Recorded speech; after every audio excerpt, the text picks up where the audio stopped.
Շիրակի մարզի գյուղերից, համայնքներից մարդիկ ուզում են, որպեսզի իրենք նույնպես իրենց մասնակցությունը ունենա, իսկ սա ինչ է նշանակում, որ լուրջ ընտունջազմ կա հայրենիքը պաշտպանելու թշնամուց, որը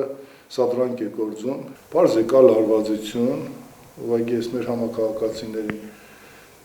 հորդորում եմ, որպեսզի ինքնակորձունեությամբ չզբաղվեն, եթե կամավորական խմբերի հետ ուզում են մեկնել, բնականաբար պետք է դիմեն ԵԿՄ-ի գրասենյակին, որտեղ օպերատիվ տարածքային մարզային կառույցն է գործում, ասեմ, որ գիշերը մենք երկու խումբ ճանապարհեցինք, երևի 3-ներ գիշերը եւ առավոտ նորից մի խումբ մեկնեց։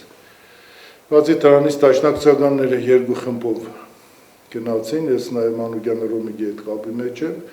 եւ վետերանները եկան իմ մոտ, այնտեղ նաեւ ինչ որ հարցեր կար ճանապարհացած հետ կապված, այդ հարցերը նույնպես կարգավորեցինք, նրանք նույնպես պետք է գնան Երևան, չգիտեմ իրենց կթողնեն գնան սահմանագից, թե չէ, որովհետեւ զինվորը 18 տարեկան զինվորը զգա, որ իրեն կողքին կանգնած է իրեն ծնողը, իրեն ասում է փորձ ունեցող երկրապահը, որը ունի նաեւ անցած ճանապարհ, որով ինքը լրիվ կսովորեցնի, չնայած որ մեր զինվորները շատ լավ ուրեմն դիմակայեցին ապրիլի 1-ից 2-ի գիշերը ընկա ժամանակահատվածը, որտեղ բուռն հարձակում եղավ մեր ուրեմն սահմանագծի տարբեր հատվածների վրա։ Պարտադրված չէ, բայց ես կազմակերպել եմ հերթապահություն, որտեղ ամեն քայլափող կարող է փոխվել եւ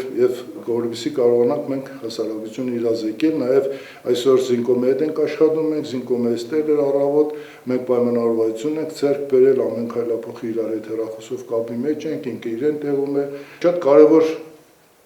բան է, որովհետեւ մենք կարողանանք ուղղակի կանգնել մեր ժողովրդի կողքին։ Եթե քաղաքապետը չկա, ինչի մասին է խոսքը։ Առաջի անհրաժեշտության դեպի հրամանատարվեց առաջի գծում կանգնած կլինեմ, որևէ խնդիր չեմ տեսնում։ Եթե այնպես որ փորձ ունեմ, ծառայած մարդ եմ,